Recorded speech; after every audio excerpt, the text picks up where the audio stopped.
एकार्थी शब्द जो आप याद करा देंगे। जैसे अपन बात करते हैं भारत, ये भारत एकार्थी शब्द है।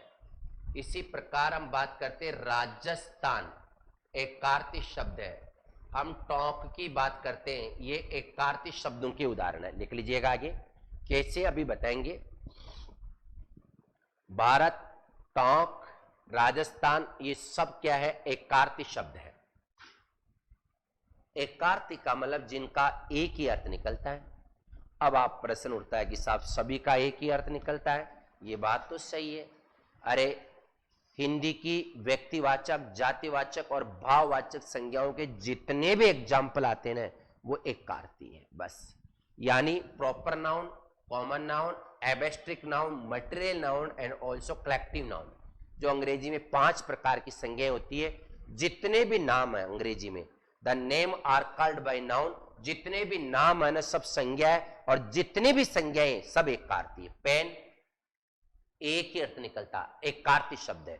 पेन के बाद में ये क्या है? बोर्ड, एकार्थी शब्द। पीछे क्या? वॉल, दीवार, एकार्थी शब्द है। आगे बात समझ में, ये क्या है?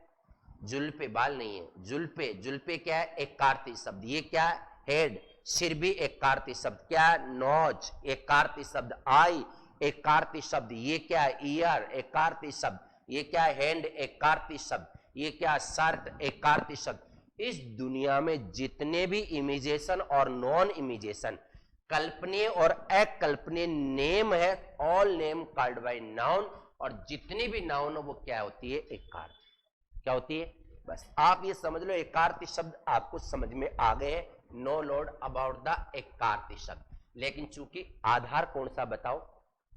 अर्थ, जिनका एक अर्थ निकलता। कुछ शब्द तो ऐसे भी हैं, शब्दों का क्लासिफिकेशन पढ़ रहे हैं अपन, तो कुछ ऐसे शब्द है जिनका एक अर्थ निकलता है।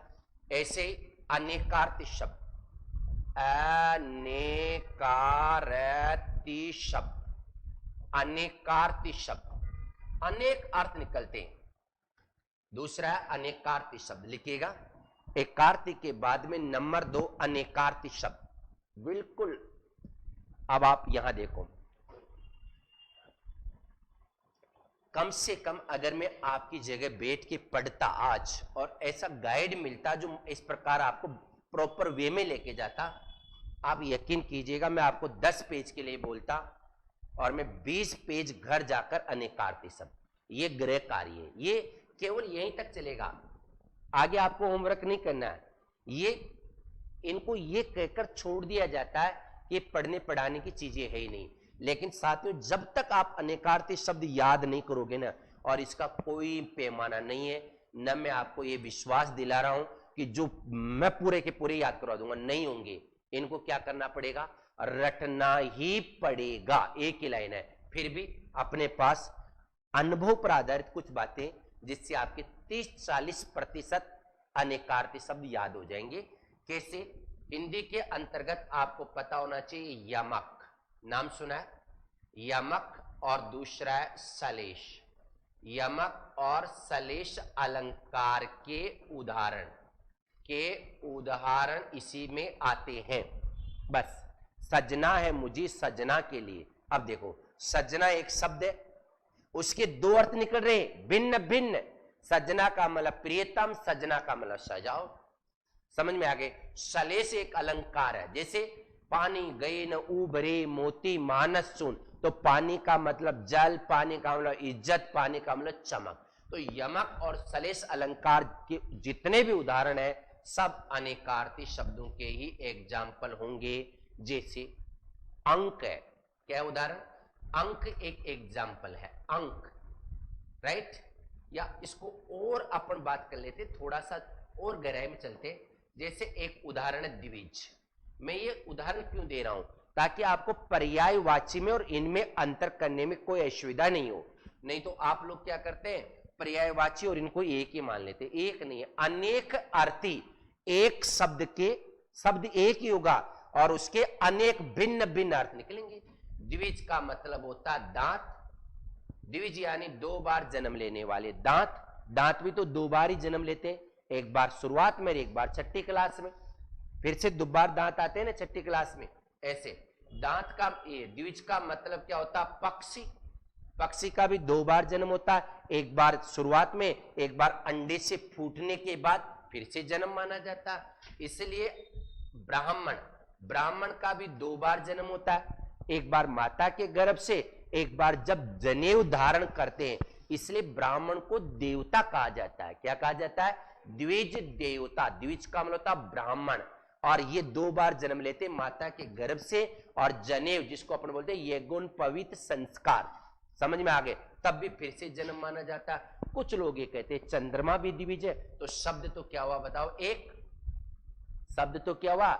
एक शब्द के एक से अधिक अलग अलग अर्थ निकलेंगे तो क्या बन जाएगा बताओ? अनेकार्थी। क्या बनेगा? अनेकार्थी। इसमें किसके उदाहरण आते हैं बताओ? यमक और सलेश अलंकार के एग्जाम्पल इसी के अंतर्गत आते हैं। आगे बात समझ में? चलो और आगे बढ़ते हैं।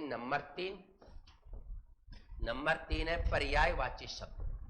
पर्यायवाची शब्द यहां आपको देखना पड़ेगा।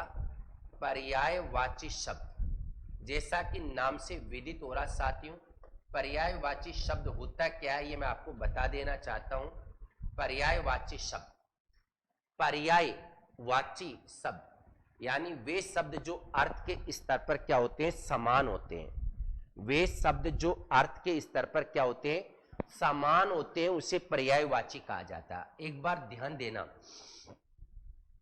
इसमें और इसमें अनेकार्थी और पर्याय को आप एक ही समझ लेते हैं। अनेकार्थी में अलग अलग अर्थ निकलेंगे और पर्यायवाची में समान, जैसे कोचिंग, जैसे संस्थान, समझ में आ गए? मास्टर, अध्यापक, गुरु, आचार्य, टीचर, गाइड, एक ही बात हो गई ना? क्या हुआ? ये सब पर्यायवाची है। समझ में आ गए? एक शब्द है, उसके समान अर्थ निकल रहे। आप इसको शुरू से चलो, गुरु कह लो, आचार्य कह लो, अध्यापक कह लो, फिर टीचर कह लो, गाइड कह लो, ट्यूटर कह लो, जो भी कहना है, तो एक ही ना?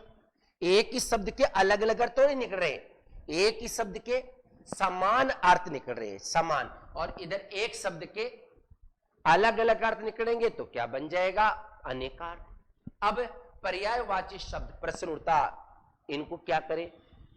रटना पड़ेगा, और रटना नहीं, समझ समझ के रटना पड़ेगा। जितना मुझसे बन पड़ेगा, कम से कम एक एक दिन में इनको पढ़ाऊंगा, 2-2 दिन भी लग सकते हैं। एक एक दिन तो इनको मैं आपको पढ़ाऊंगा 2-2, 2.5 घंटे, तभी पार पड़ेगी आपकी। तो यहां पर्यायवाची शब्द के अंतर्गत ध्यान देने की जरूरत है। देखो, इसका मतलब ये नहीं होता है कि साहब पर्यायवाची का मतलब होता है कि इस अर्थ के स्तर पर समान हो। टीचर बोल दिया, गाइड बोल दिया, गुरु बोल दिया, आचार्य बोल दिया, नहीं, ये बात तो सही है, समान होते हैं, लेकिन इनके प्रयोग में भी सावधानियां बरतनी चाहिए। समझ में आ गए? प्रश्न उठता है कि साहब कैसे? अब देखो, गणेश जी बोलते हैं गणेश जी, गजानन, गौरी पुत्र, गिरिजा नंदन, मूषक वाहक, वक्र काय, बोलो आगे, बोलो, बोल दे जाओ, लंबोदर, विनायक, और भी इतने नहीं है, बोर्ड बढ़ जाएगा। मैंने तो 108 लिख रखा किताब में, है क्या? किताब अपनी ग्रामर की किताब क्या कितना इस नए एडिशन में गजब तरीके से लिखा। और मैंने यह भी बताया कि केवल इसलिए नहीं कहा जाता क्यों नाम पड़ा, अभी यह भी चर्चा करेंगे कि पर्यायवाची की आवश्यकता क्यों पड़ी है। अरे जब आपके पास पहले के जमाने में गुरु था, तो आज ट्यूटर अध्यापक तक कैसे पहुंच गई ये बात? अर्थ तो वही इक्वलन है, सेम अर्थ हुआ था, आज भी वही अर्थ है, तो इतना क्या बदला हुआ? क्यों बदला बताओ? चलो कुछ परिवर्तन होता, कुछ मुनाफा होता तो सोचते, लेकिन यहां तो कुछ चेंज है ही नहीं। वैसे क्यों बदला, बदलाव क्यों हुआ, इस पर भी चर्चा करेंगे। लेकिन जो मैं बता रहा हूं उसको समझो पहले। पर्यायवाची शब्दों के प्रयोग में बहुत सावधानियां बरतनी चाहिए। गणेश जी हो गया, गजानन हो गया, विनायक हो गया, वक्रतुंड, महाकाव्य, गौरी पुत्र, प्रथम निमंत्रण, विघ्नहरण, गजानन, जो भी है, राइट? आप एक बात बताओ, कितने पर्यायवाची हो गए? बहुत सारे। पर्यायवाची का मतलब अर्थ के स्तर पर क्या होंगे? समान। इक्वल इक्वल है। लेकिन एक बात बता दीजिएगा, आप ये कह सकते हैं कि आज मुझे काम को प्रारंभ करना है, आज मुझे श्री गजानन करना है, क्या लिखना पड़ेगा? श्री गणेश ही लिखना पड़ेगा। अगर मान लीजिए कैसे मोटे ताजे विशाल शरीर को देखकर अपने कहेंगे क्या ये लंबोदर जा रहा है, नहीं, ये बोलेंगे कि क्या बोलेंगे? महाकाय। क्या बोलेंगे? महाकाय। जिसका पेट लंबा हो उसको क्या बोलेंगे? मूषक वाघ बोलेंगे क्या? उसको लंबोदर बोलो। तो जैसी जैसी परिस्थितियां होती है ना, वैसे वैसे पर्यायवाची शब्दों का प्रयोग करना चाहिए। अब भगवान श्री कृष्ण गोपियों के साथ जा रहे घूमने, समझ में आ गए? गोपियों के साथ जा रहे तो उनको द्वारिकाधीश नहीं कह सकते। वाई, अरे द्वारिकाधीश अपनी जगह, गोपियों के लिए तो माखन चोरी हो, गोपियों के लिए तो क्या है? माखन चोर। गोपियों के साथ तो गोपी का रमणी है, गोपियों के लिए तो रणछोड़ दासी है। होंगे द्वारिकाधीश अपनी जगह, द्वारिकेश अपनी जगह होंगे। जब किसी मान लो किसी बहुत बलशाली व्यक्ति जो बल से प्रयोग कर रहा, उसको अपन गिरधर कहेंगे। क्या कहेंगे? गिरधर। समझ में आ रही है? तो जैसी जैसी परिस्थितियां ना वैसे प्रयोग करना है। ऐसा नहीं जैसी मनसा है पर्यायवाची तो समान होते लगा दो, नहीं। शिव के 108 नाम है। कितने? मैंने किताब में लिखा है। प्रश्न उठता है शिव के 108 नामों का प्रयोग क्या जहां चाहे वहीं लगा दिए क्या? अगर आप अपना कल्याण चाहते हो, क्या चाहते हैं? कल्याण, तो आपको बोलना पड़ेगा हे शिव। समझ में आ गए? इसी प्रकार जहां अगर आप परेशान हो गए, शांति चाह रहे हैं, तो शंकर शिव को बोलना पड़ेगा हे शंकर। शंकर का मतलब शांति का रक्षक। जिसे बकवासबाजी पसंद नहीं है वो होता है शंकर। समझ में आ गए? शांति का रक्षक। अब मान लीजिए किसी का कल्याण करना चाहते हैं तो हे भद्र। क्या बोलेंगे? भद्र। कपाली, कपाक्ष, पतानी, त्रिनेत्र, इतने नाम है और क्यों नाम पड़े ये भी आपको बताए गए। तो पर्यायवाची शब्द आप यूज कर सकते हैं, लेकिन उनके प्रयोग में सावधानी बरतना ही होगा। दूसरी बात, क्यों नीड हुई, आवश्यकता क्यों पड़ी? अरे भाई 108 के 108 नामों से शंकर को पुकारा जा सकता है। बोलो अब आप, पुकारा जा सकता है? 108 के 108 नाम का मतलब ही शंकर है। तो फिर जब हमारे पास पहला नाम था तो फिर इतने नामों की आवश्यकता क्यों पड़ गई? जबकि अर्थ तो अलग अलग नहीं होता ना, अर्थ तो वही होता है। तो पर्यायवाची शब्द समय और परिस्थितियों के अनुसार बदलते रहते, निर्मित होते रहते और बदलते रहेंगे। क्यों? क्योंकि भाषा हमेशा परिवर्तनशील है, आज भी, कल भी और परसों भी। देखो आज से 3500 साल पहले मातृ चलता था, फिर लोग क्या करने लगे? माता। आज क्या करने लगे? मदर। इंग्लिश मीडियम में आ गई मॉम। बदल गए ना? बदलेंगे, क्यों नहीं बदलेंगे आप बताओ? समय और परिस्थितियां, जबकि वही मातृ, वही माता, वही मदर और वही मॉम, अर्थ तो वही है ना। लेकिन जैसे जैसे परिस्थितियां बदलेगी पर्यायवाची भी बदलेंगे। तो ये पर्यायवाची शब्द है। एक शब्द के कितने पर्यायवाची हो सकते हैं? डजंट मैटर, पता नहीं कितने हो सकते हैं, अनलिमिटेड।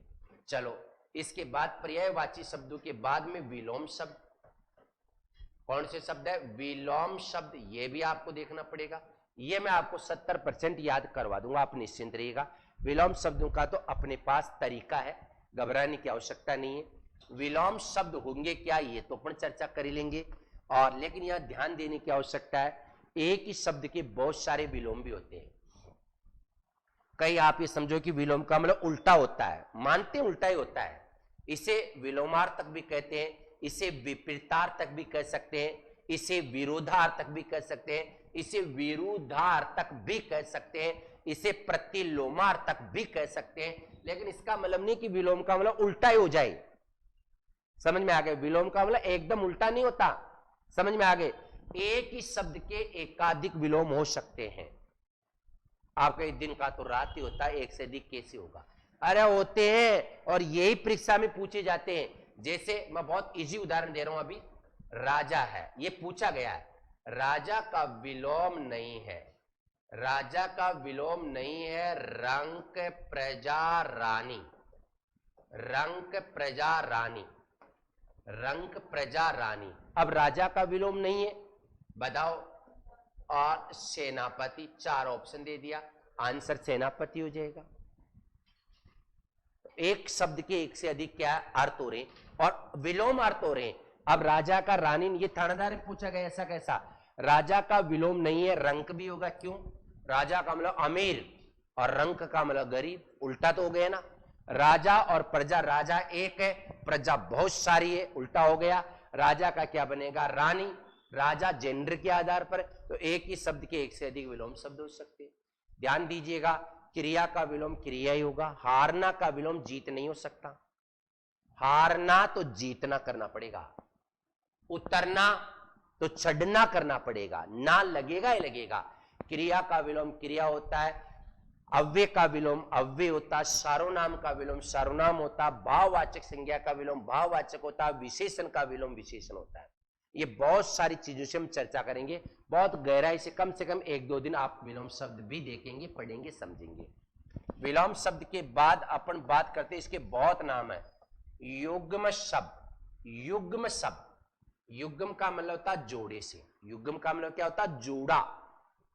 क्या होता है? युग्म का मतलब जोड़ा होता है, और इसलिए इसे समश्रुत भी कहते हैं, समश्रुत भिन्नार्थक शब्द भी कहते हैं।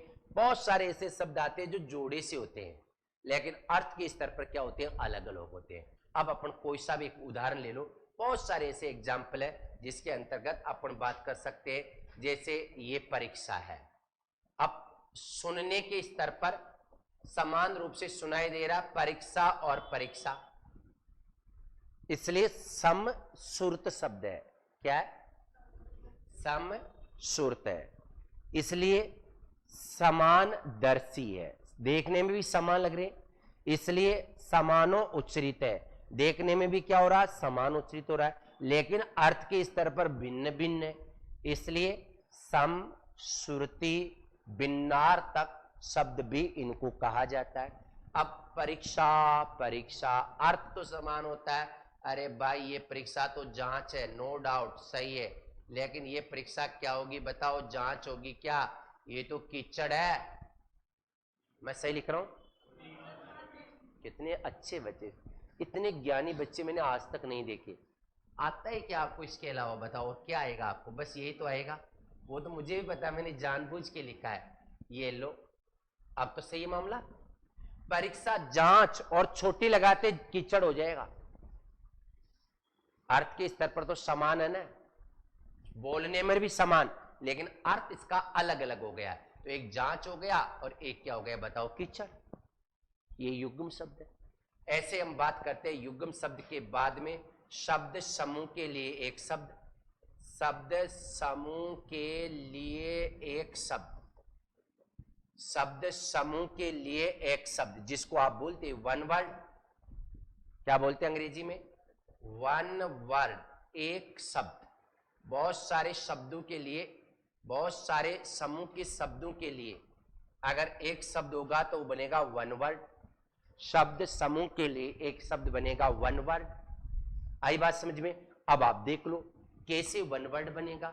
बहुत सारे शब्दों के लिए, जैसे अपन बात कर सकते हैं जिसके, जिसके, जिसके, जिसके, समान, समान, दुनिया में, दुनिया में, दुनिया में, कोई, कोई, कोई, दूसरा, दूसरा, न हो, न हो, क्या कहलाएगा? अद्वितीय।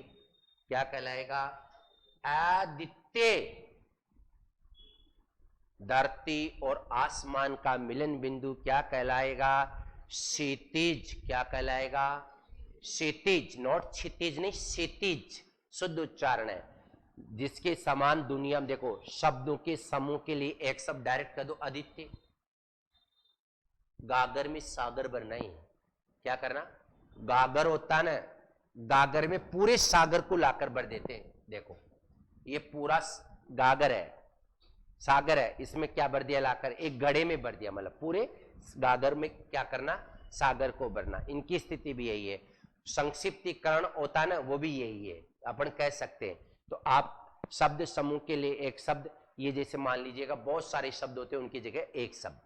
देखो ये जो टॉपिक में पढ़ा रहा हूं, अर्थ के आधार पर अपन शब्दों का वर्गीकरण पढ़ रहे हैं। इसमें 1, 2, 3, 4, 5, 6, इनको आपको रटना पड़ेगा कम से कम आप ये समझ लीजिएगा 60 पेज भरने पड़ेंगे घर जाके, बस यही मेहनत है। आगे मेहनत की जरूरत नहीं है। कारण क्यों है, हम लोग पढ़ते तो है। अब अनेकार्थी शब्द मान लो 10 पेज में भरेंगे। अब मान लीजिए आपके पास 1000 अनेकार्थी हो गए, आप उन्हीं शब्दों को लिखो ना जो आपको नहीं आते हैं। जो आते हैं उनको तो छोड़ दो, जो परीक्षा में आए वो लिखो, और जो इजी है उनको नहीं लिखना। जो जटिल है ना उनको आप लिखो, लिखना ही है साथ का साथ। जैसे अनेकार्थी शब्द है, मैंने 3 किताबें बताए, उनको खोलो आराम से और पढ़ते जाओ, लिखते जाओ मस्त तरीके से, औरों से तो आगे होंगे ना। ऐसे आप पर्यायवाची शब्दों में बस ये गृह कार्य ज्यादा से ज्यादा, आगे तो गृह कार्य बहुत इजी हो जाएगा, क्योंकि जो पढ़ाया जाएगा लगभग वही पढ़ना, ये एक्स्ट्रा है। ठीक है, तो ये किसके आधार पर है, अर्थ के स्तर पर। पहले उतारो यहां तक, वैसे तो कोशिश करके साथ का साथ ही उतारना चाहिए। इनको बोल्ड करो और रामायण को छोटा करो, इनको सबको एक काट देने का।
चलिए, ये है अर्थ के स्तर पर शब्दों का वर्गीकरण। पहला है सार्थक शब्द और इसी का दूसरा रूप है निरर्थक शब्द। लिख लीजिएगा, ये सार्थक शब्दों के अंतर्गत हम पढ़ ही चुके पूरे के पूरे।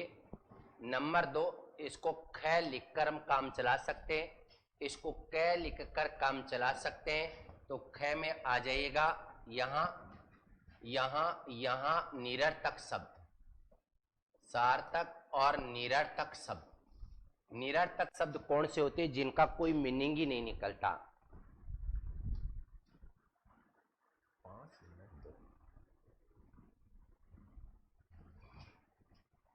यस, सार्थक और निरर्थक। अब पहली बात तो अगर आप थोड़े बहुत समझ में आए आपके शब्दों का वर्गीकरण, तो पहला प्रश्न तो आपके मस्तिष्क में यही उठना चाहिए कि साहब शब्द बराबर तो सार्थक ही होते हैं, निरर्थक तो शब्द ही नहीं होता ना। बताया था ना आपको, ध्वनियों का सार्थक समूह क्या कहलाता है, शब्द।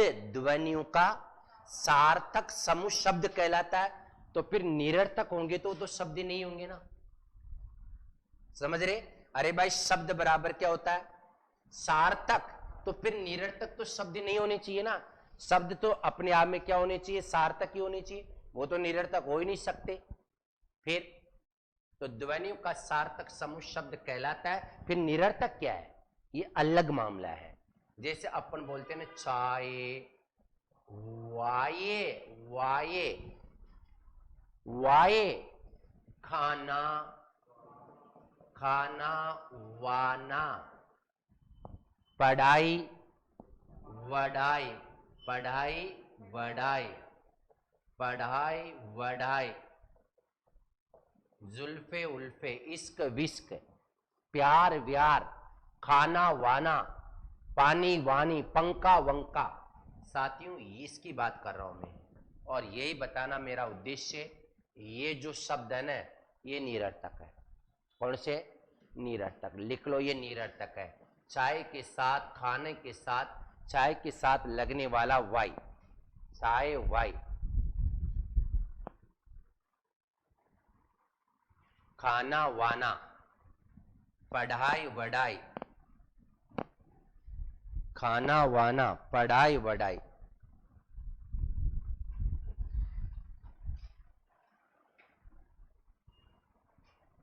ठीक है, चाय के साथ वाई, खाना के साथ वाना और पढ़ाई के साथ बढ़ाई। ये अपने आप में कौन से शब्द है बताइएगा? निरर्थक। कौन से शब्द है ये? निरर्थक शब्द। निरर्थक शब्द जिनका कोई भी अर्थ नहीं निकलता। और डिटेल से आगे बढ़ेंगे। मेरा अपना तजुर्बा है, जितने भी निरर्थक शब्द है प्राय वैसे ही प्रारंभ होते हैं। किससे प्रारंभ होंगे? वैसे। देख लो आप, जितने भी निरर्थक शब्द है, वाई है, वाना है, वडाई है, पानी के साथ वानी, सड़क के साथ वड़क, ऐनक के साथ वैनक, बेग के साथ वेग। समझ में आ गए? ये जितने भी। और सबसे इंपॉर्टेंट बात ये कि ये जो निरर्थक शब्द होते हैं ना, ये कभी भी अकेले नहीं आते हैं। ए वड़की ऐसे थोड़ा ही बोल सकते हैं, लड़की के साथ वड़की बोलना पड़ेगा। निरर्थक शब्द कभी भी स्वतंत्र रूप में प्रयुक्त नहीं होते, ये सार्थक शब्दों के साथ लगकर ही अर्थवान होते हैं।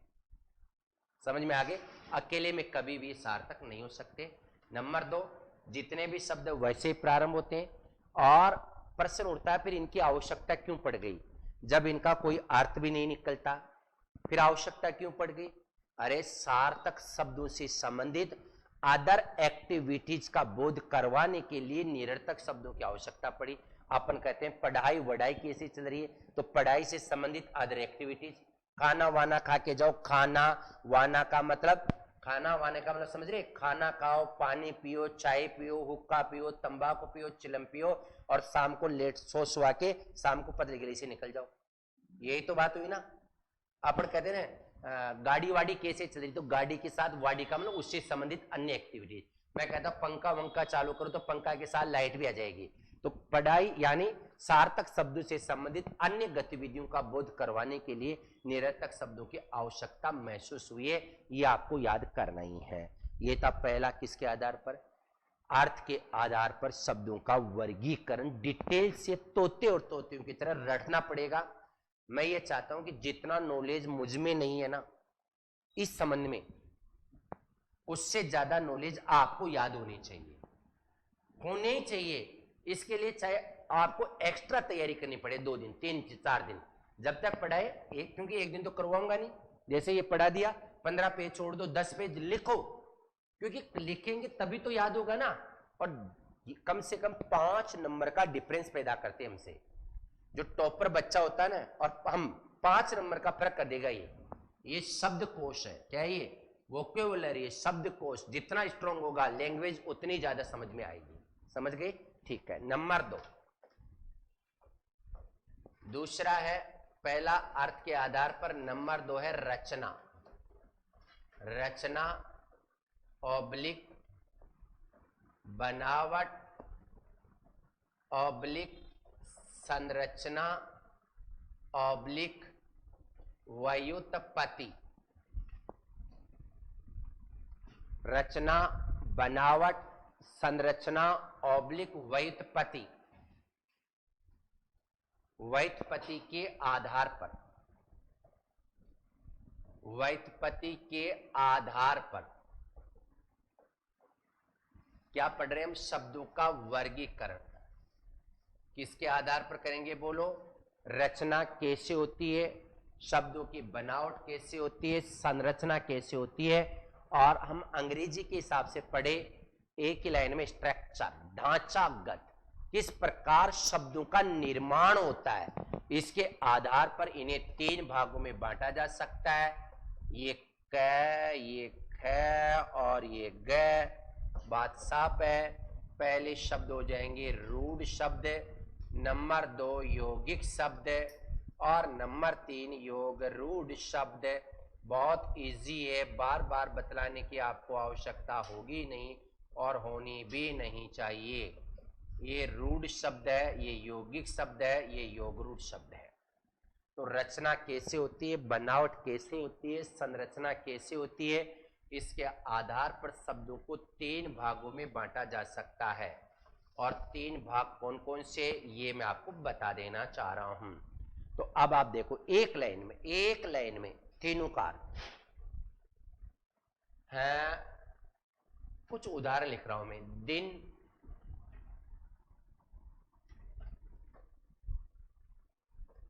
आप सुबह क्या छाछ पानी पी के आते हो क्या? छाछ भी, राबड़ी भी खा के आते होंगे। तो फिर सुबह सुबह कैसे आपकी ये बफार निकलना चालू हो जाती है बोनी बट्टे के टाइम? नहीं भाई, कहीं नहीं, ऐसे मत, कहीं लेके आते तो मैं बोलूंगा नहीं, क्योंकि मैं निदान करूंगा तभी तो उपचार कर पाऊंगा। कोई कहे साहब मैं तो 4 थैलियां पी के आता हूं, तो उसको रोक कैसे सकता हूं? निदानात्मक शिक्षण होगा भाई। ऐसा क्या कारण बताओ मुझे। या फिर शिफ्टों में काम करके आते हो आप भाई, रात भर शिफ्टों में काम करके, वो भी एक कारण हो जाता है। हो जाता है कहीं भाई जैसे सो नहीं पाता प्रॉपर ढंग से, ऐसा तो कोई नहीं ना। फिर लगातार कैसे बफार छोड़ते हो आप? Mind is absent, body is present. जब माइंड आपका एब्सेंट रहता है और बॉडी पड़ी रहती नहीं है 6 रोटी प्लस छाछ की थैली के साथ, तो फिर आदमी को उबासी आना स्वाभाविक बात है। मत लिया करो, मुझे अच्छा नहीं लगता, पर्सनली बता रहा हूं। दिन, धूप, दिवस, मनोरंजन की दृष्टि से पढ़ा करो। लाइट, ऐसा लगा मजा आ गया भाई, जो समझ में आ रहा मेरे, एक्टिव रहेंगे, इंटरेस्ट। अब आप सोचेंगे कहां की आपका बोर्डा यहां पड़ा आराम से खा पी के, तो ये तो फिर तो नींद आना, उबासी आएंगे ना। दिन, धूप, दिवस, डोरा, चावल, चावल, पहाड़। ये लो रे भाई, पहले समझा देता हूं एक ही बात। अपन पढ़ के आ रहे हैं रचना, बनावट, संरचना, बहुत इजी है। संधि, समास, प्रत्यय, प्रत्यय और उपसर्ग में से एक भी प्रक्रिया काम नहीं करती।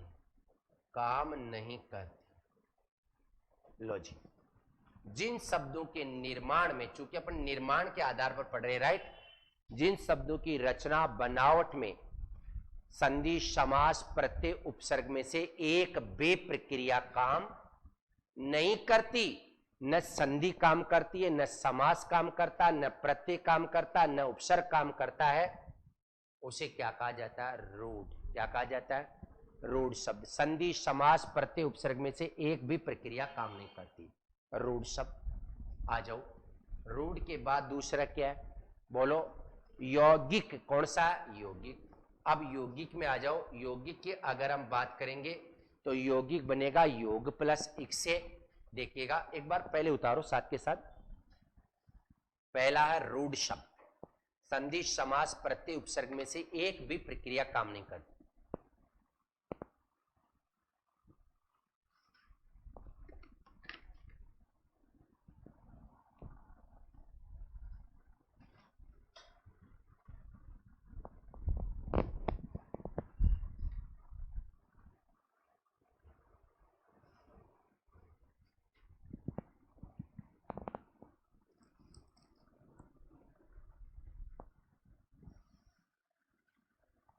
अब जो एग्जाम्पल मैंने बोर्ड पे लिखे, इनमें से किसी में भी संधि, समास, प्रत्यय, उपसर्ग में से एक भी प्रक्रिया काम नहीं करती। अब आप सोचेंगे दिन में करती होगी, तो तोड़ो दिन को। अरे टूटेगा नहीं। दी प्लस न कोई संधि होती है क्या? दिवस में दीव प्लस स में कोई संधि होगी क्या? होगी नहीं। डोरा कहाँ लिख दिया मैंने? डोरा में कहाँ है बताओ? हाँ डोरा है, डोरा में नहीं बनता। देवर प्लस ए का कोई मतलब नहीं। डोरा अपने आप में मूल है, रूढ़ शब्द है। हाँ मैं ऐसे नहीं कर रहा मैं 100% सही लिखूं, लेकिन जहां संधि, समास, प्रत्यय, उपसर्ग काम नहीं करे, बस बात ये है। वैसे तो गाना में अपन नहीं मानते, लेकिन ना प्रत्यय होता है। वैसे तो नहीं मानते लेकिन होता है। आप तो ये देखो ना, संधि, समास, प्रत्यय, उपसर्ग काम नहीं करेंगे, रूढ़। अपन पढ़ क्या रहे, रचना कैसे होती है। तो जिनकी रचना में संधि, समास, इसको और तकनीकी शब्दावली में लेके आऊं तो शब्द संगठना के सहायक तत्व। कौन से? शब्द संगठना, जिनसे शब्दों का निर्माण होता है, उसके सहायक तत्वों में से एक भी प्रक्रिया काम नहीं करती। बिल्कुल ठीक है। अब यौगिक में देखना आप, मानव, ये यौगिक है। नाम से पता चल रहा है कि जिनका निर्माण, बनावट, संरचना दो या दो से अधिक शब्दों के योग से होती है। तो मानव शब्द का निर्माण दो या दो से अधिक से हो रहा है। मनु प्लस ए, मानो कैसे बना, मनु प्लस ए, तो संधि हो रही है ना। ऐसे आप देखो शंकर, शंकर, शम प्लस कर, शंकर। ऐसे आप देखो शब्द, शब्द आ जाओ, शब्द भी बना सप प्लस द से, सप प्लस द। वैसे अपन बात कर लेते हैं जय, जे प्लस ए, जे। कवि, को प्लस ई, कवि, ये लो, को प्लस ई, छोटी मात्रा लगाओ। इसका मतलब क्या हुआ? अरे भाई बात सही है, साफ है। इसमें क्या होगा? शब्द संगठना के सहायक तत्व, सहायक तत्व कौन कौन सा बताओ? संधि, समास, प्रत्यय, उपसर्ग में से एक प्रक्रिया काम करती है, एक प्रक्रिया अवश्य ही काम करती है। लो जी, उतार लीजिएगा। संधि, समास, प्रत्यय, उपसर्ग में से एक प्रक्रिया अवश्य ही काम करती है।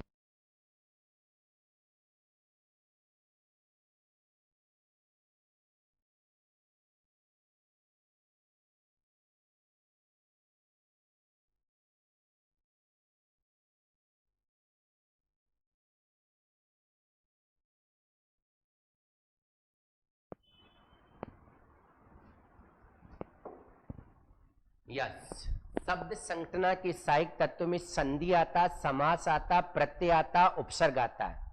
में से एक प्रक्रिया अवश्य ही काम करती है। या तो संधि काम करेगी, समास काम करेगा, प्रत्यय काम करेगा, उपसर्ग में से एक प्रक्रिया अवश्य ही काम करती है। ऊपर वाले में रूढ़ शब्दों में काम नहीं करती। बस अंतर तो यही है ना, रचना कैसे होती है। तो संधि, समास, प्रत्यय, उपसर्ग से रचना, संधि, समास, प्रत्यय, उपसर्ग के बिना और उसके साथ। तो यौगिक का मतलब तो जोड़ होता है ना। और एक और ज्ञान की बात बताऊं क्या, नाम से पता चल रहा है। देखना, ये रूढ़ शब्द है ना, रूढ़, ये किसका उदाहरण होगा? रूढ़ का। रूढ़, रूढ़ का। यौगिक, यौगिकाई, योग प्लस इक से बनाने यौगिक। और योग रूढ़ का उदाहरण होता है। तीनों, रूढ़ रूढ़ का योगा, यौगिक योग का योगा, और योग रूढ़ का योगा। चलो, हाँ जी, अब प्रश्न उठता है कि साहब बताओ आगे योग रूढ़ क्या होंगे। नाम से पता चल रहा है। एक ही लाइन में बोल दूंगा, लंबोदर है, लंबोदर, वही उदाहरण दे रहा हूं जो बहुत परंपरागत है।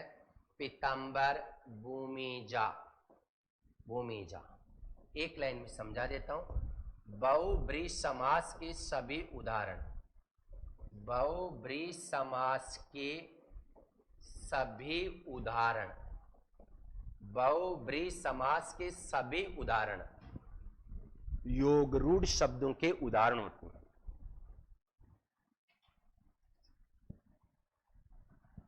बहुब्रीहि समास के सभी उदाहरण योग रूढ़ शब्दों के उदाहरण होते हैं।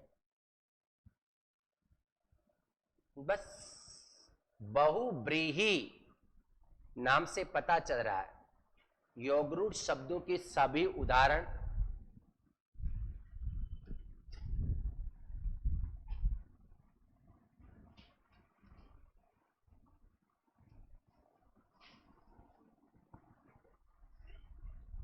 आइए, नंबर 2 है रचना, बनावट, संरचना, व्युत्पत्ति, स्ट्रक्चर। कैसे संरचना होती है शब्दों की, इसके आधार पर शब्दों को 3 भागों में, इसको रटने की कोई जरूरत नहीं है, समझने की बात है। इसको मैं एक दिन में पढ़ाऊंगा, चाहे 1 मिनट में पढ़ा दिया, बात वही रहेगी। संधि, समास, प्रत्यय, उपसर्ग काम नहीं करेंगे, काम करेंगे, काम तो करेंगे, लेकिन तीसरे के लिए रूढ़ हो जाएगा। योग रूढ़ शब्द के सभी उदाहरण किसके उदाहरण होते हैं? बहुब्रीहि के। और बहुब्रीहि के सभी उदाहरण किसके उदाहरण होंगे? योग रूढ़। आगे क्या बात समझ में? बस। नंबर 2 रचना के आधार पर।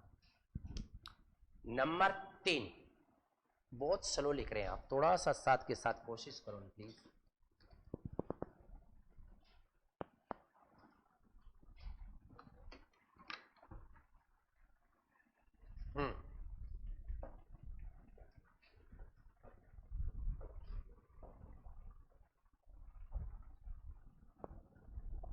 नंबर 3, चलो नंबर 3 है आपका इतिहास। इतिहास, इतिहास ऑब्लिक उत्पत्ति,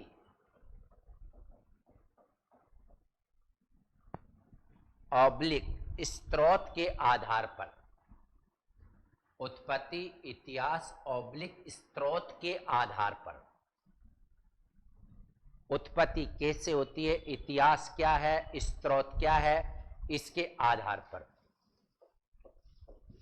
अब इतिहास, उत्पत्ति, स्रोत के आधार पर जितने भी शब्द ना, उनको 4 भागों में बांटा जा सकता है। और मैं ये बात क्यों बता रहा हूं, क्योंकि कई बार तो क्या होता है, सीधा सीधा ही प्रश्न आ जाता है। निम्न में से उत्पत्ति के आधार पर शब्द नहीं है, निम्न में से रचना के आधार पर शब्द नहीं है, निम्न में से अर्थ के आधार में शामिल शब्द नहीं। जैसे आ गया एकार्थी, अनेकार्थी, पर्यायवाची, रूढ़ शब्द, तो रूढ़ हो जाएगा। ये भी आपको ध्यान देना है। तो इतिहास क्या है, उत्पत्ति क्या है, स्रोत क्या है, इसके आधार पर इनको कितने भागों में बांटा जा सकता है? 4। तत्सम, तद्भव, देशज, देशज। नंबर 4 विदेशी। तत्सम, तद्भव, देशज, विदेशी। ठीक है, इधर विशेष लगाएंगे। विशेष में नंबर 1 और नंबर 2 संकर शब्द और आर्ध तत्सम शब्द।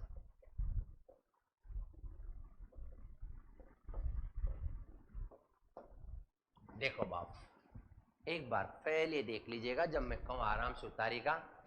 तत्सम, पहले एक बार ऊपर देखो, इतिहास, हिस्ट्री क्या रहा है, उत्पत्ति कैसे होती है और इनके फैक्ट क्या है, कहां से एक्सेप्ट किए गए, लिए गए हैं। तो देखो हिंदी में कुछ ऐसे शब्द है जो संस्कृत से आए हैं।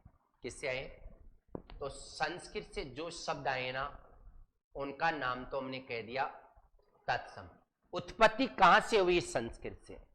संस्कृत कितने साल पहले की भाषा? 3500। तो ये जो शब्द मैं लिखूंगा ना, और आप जो देख रहे हैं, वो अपने आप में 3500 साल पहले के हैं।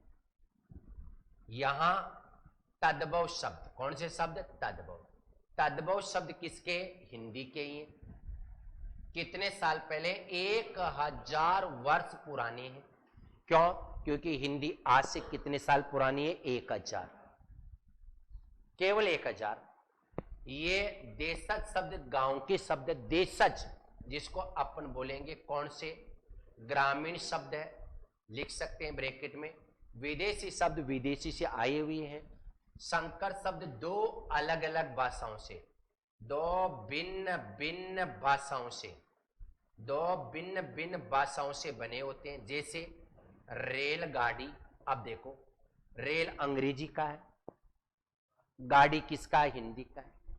ऐसे रिक्शा चालक, अब आप देखते जाओ, रिक्शा चालक क्या होगा? बोलो, रिक्शा किसका हो जाएगा? जापानी का। और चालक किसका? हिंदी का। और देखो रेल किसका? अंग्रेजी का। और गाड़ी किसका? बताओ, हिंदी का। तो 2 अलग अलग भाषाओं के योग से जो बनेंगे संकर बनेंगे।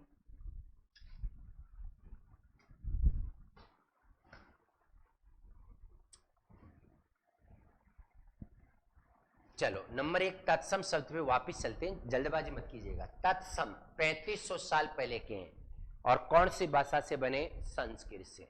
बहुत सारे ऐसे उदाहरण है, देखो अब आप प्रस्तर लिखते जाओ, इसी लाइन में लिखना केवल यहां तक। प्रस्तर, प्रस्तर, अक्षर, अक्षर, नक्षत्र, मातृ, अग्नि, वसंत, वसंत, युक्ति।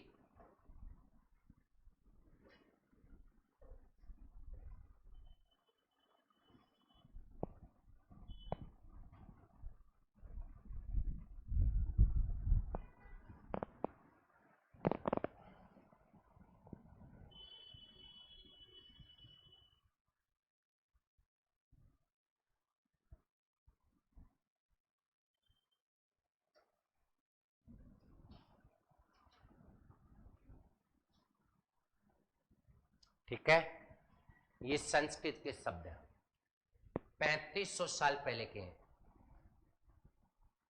3500 वर्ष पहले के हैं।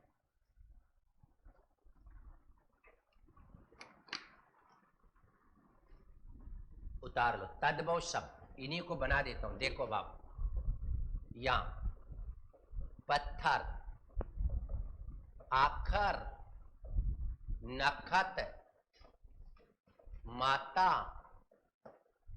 अग्नि का आग, वसंत का बसंत, युक्ति का जुक्ति।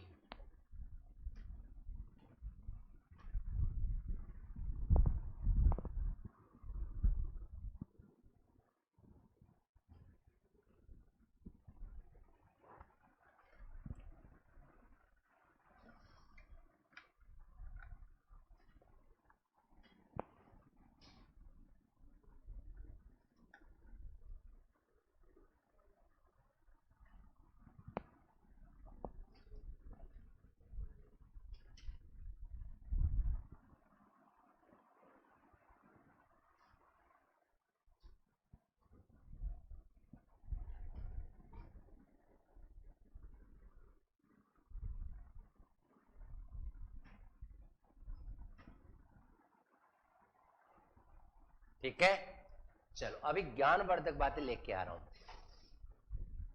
रेवड़, आराम से उतारो, जगह भी छोड़ना होगा, ऐसे ठूस ठूस के नहीं लिखेंगे, थोड़ा सा जगह छोड़ो, जैसे मैंने छोड़ रखा है। रेवड़, आराम से, एक एक डेढ़ डेढ़ लाइन नीचे भी छोड़ो। रेवड़, खचा खच, कटोरा, पगड़ी, खचा खच, पगड़ी, कटोरा, कटोरा, लोठा, अंगोछा, लोठा, अंगोछा,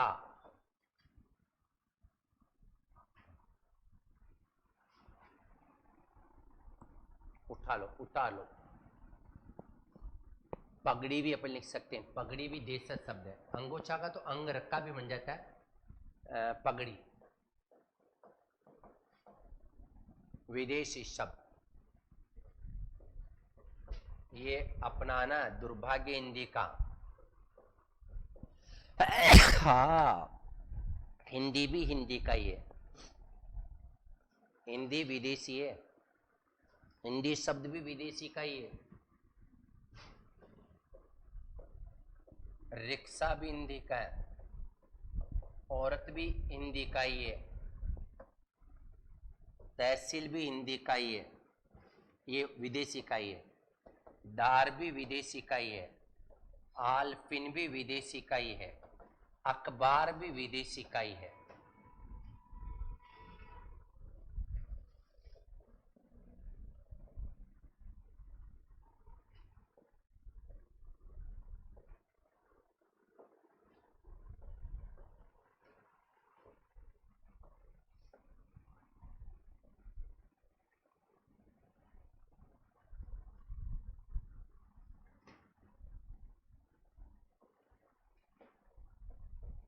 किशन भी इसी का,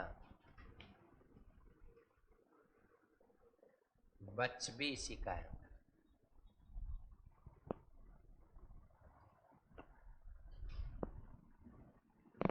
आप भी चाय पी लीजिए, थैंक यू।